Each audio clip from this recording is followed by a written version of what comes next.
What is multi-tenancy? So multi-tenancy enables you to separate data with only one instance of Orchestrator. This feature facilitates automating different departments from your company and ensures the desired authorization of Orchestrator data per departments. The following Orchestrator components are separated by tenants, like process, packages, assets, queues, schedules, robots, environments, jobs, logs, alerts, audit settings, users, etc.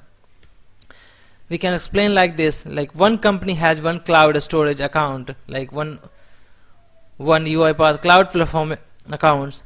Then in using that cloud platform we can create as many as tenant, and based on that tenant we can distribute to other departments. Like one tenant has been given to operations department, one tenant has been given to HR department, one tenant has been given to account department, and one to the purchase departments. And if we have added like 4 to 5 tenants in one cloud accounts, then each tenant will have access of one orchestrator. So that can be added here in the services tab. The user can, like the administrator, can add multiple tenant here. So next time once we will be add a service here, that will be as a new tenant, and each tenant will have different orchestrator access with the different this screen.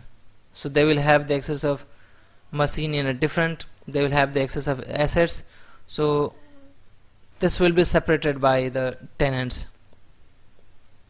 It means if operations department is using this tenant as this UiPath orchestrator, then other department cannot access this assets data or this process, robots, everything. So this will be separated by the tenant. Even all this tenant is added into one cloud account.